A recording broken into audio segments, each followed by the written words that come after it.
Well, thank you for joining me. I'm talking from Central Coast Fitness on New South Wales Central Coast. I'm in the cycling room, and ain't that a workout area?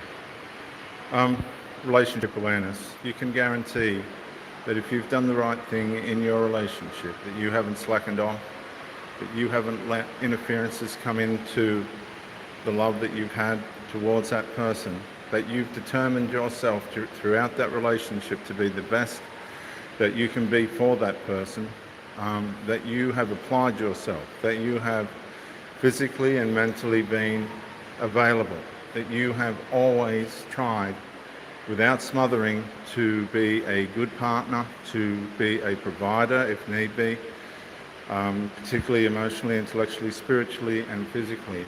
I can tell you, I can promise you that you're okay.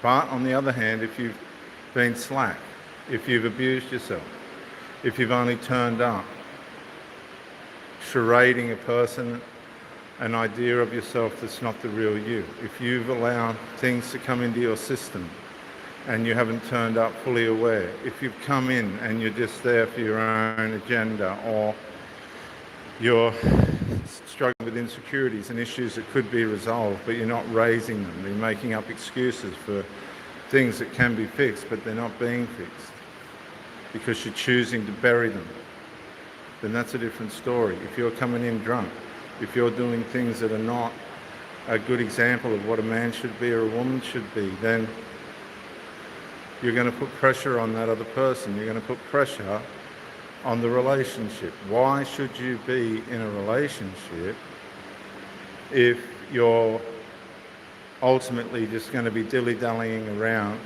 because that's your nature, that's your history, and waste that person's time? That goes for all of us, myself included. Relationships are going to have issues. Nobody should ever deny that, and the other person will tell you that if you get into a disagreement or an issue, that yes, issues are part of what a relationship should be.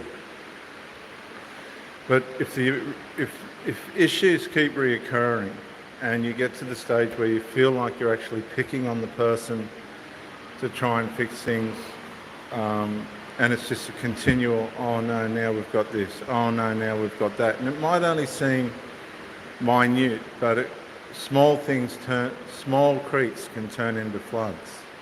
And that's usually what happens, because resentments start off with a microscopic problem and then build into a manifesting problem. Resentment and bitterness manifest in horrible ways when they're not resolved, usually to the termination of the relationship, unless somebody can get in there and help resolve from a neutral, unbiased perspective what the problem is. Today's new relationship system does not work.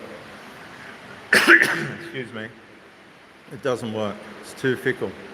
People think they can get away with too much. They allow interferences in instead of getting professional counselling. They're just listening to the people that are closest to them, and usually that's just not good enough. The counsel that a lot of people receive is in some way almost biased, and to find wise counsel that the Bible talks about. Yes, I'm saying the Bible because even the Bible gets abused. Probably the most abused book in the world, but it does have wisdom in it. It's just a matter of whether you get it right or not. If you look at the wisdom of Proverbs 31, where it tells you all the attributes of a woman that's prepared to really apply herself in a relationship, you look at that, you align that with the lady that you're with right now, and ask yourself honestly, is this what I have? You'll be embarrassed. You'll be completely embarrassed. If you stop and look at the lady that you're with right now and say to yourself, is this woman really being the best version of herself that she can be? Is she applying herself to life, to her life, in life, to be everything she can be? Or is she just playing games to suit lusts and things that she has, habits that she's developed to escape reality or to live a reality that's not what it should be and what it could be. Nobody's perfect. Absolutely nobody's perfect. And that's not what it's about.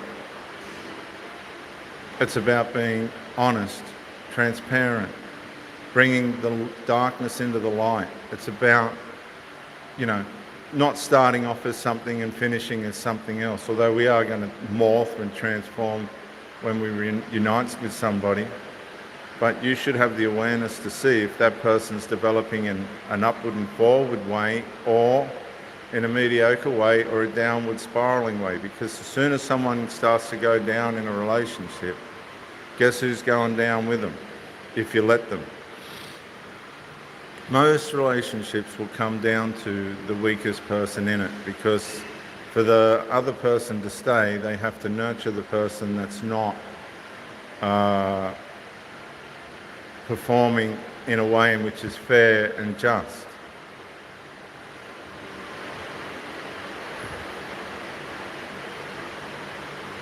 So stop, look around, look inside yourself. Every judgment that you make should start from inside yourself. You got to look inside yourself before you go starting looking inside someone else. Check that you're okay. Make sure that you're on the right track yourself, not just within your mind, but with your body and everything else. And then start to put the pieces together around you with the other person in that relationship to make it not only good for yourself. See, a relationship's not just making it right for yourself. It's about making it right for the both of you, and that's going to take sacrifice. I mean, all relationships are built on that one foundation, sacrifice. But you can only sacrifice so much. Once you're sacrificing things to your own detriment, to undermine the values that relationships have to survive, then you're going to hurt yourself anyway. And that's not what relationships are about. It's about support, it's about being there for the other person, it's about listening, it's about, all that stuff that's going to benefit. She might have children, support the children, but if the children start to turn on you, which they usually will, how much of that can you take? Are you being fair? Are you being unfair? Are you being abused? Are you being covertly villainized? All this stuff, you're going to have to weigh it all up. They're her children, if she's got them. And particularly if they're adults acting like children, you've got no chance. You're going to have to be a very exceptional person, because if her children are making you look like a fool and you stay, she's going to see you as a fool. You understand that? So, you've got a lot that you need to address. It's makeable, but it takes... See, a lot of mothers won't tell their children to pull their heads in. Mine did. That's how her relationship survived. But don't worry, if the mother loses you in the relationship, she'll regret it if you're doing the right thing. Because she's going to be stuck with two infantile adult children, or 3 or 4, or whatever the case might be, squabbling with one another, cackling with one another, and then laughing together and then squabbling. And she's going to just, make do with what she's got. I've had single mothers and built kingdoms around them, and they have still been undermined by their children. I've had my first wife. We went out for dinner last night, a lovely dinner, for one of the children that she had to the man, a man that she met after me. We went and celebrated his birthday party with her side of the family and my kids that we had together. And she's still affectionate towards me. Not that I encourage that, and I didn't. But see, if you leave an impression of yourself, and this is the thing, if you leave an impression of yourself, ask yourself, what is that impression? Is it an impression that you can be proud of? Or is it an impression that's questionable and that you will prefer not to recollect? In my last relationship, beautiful woman, I said to her, you've got some covert emotional incest going on between you and your son. It's interfering with our relationship. Can you please fix it? We split up. We got back together. Not fixed. No more relationship immediately. She said, I thought everything was all right. Everything between us could have been all right. It was all right until the interference started again. I immediately ended the relationship. Not because she's a bad person or they're bad people. The dysfunction was going to be too hard to live with. I didn't want that. I wasn't bringing that to the table. I got 5 children. So sometimes you have to make sacrifices.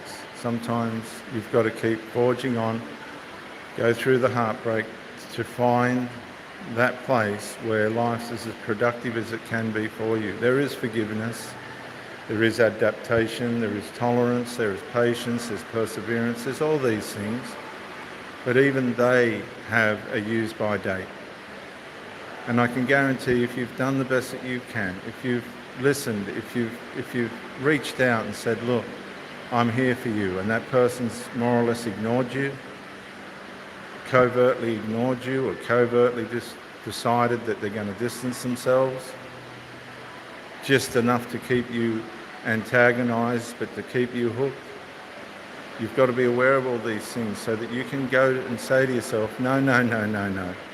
I can see through these things that are unproductive, that are destructive, that are leeching on my person and aggravating my spirit.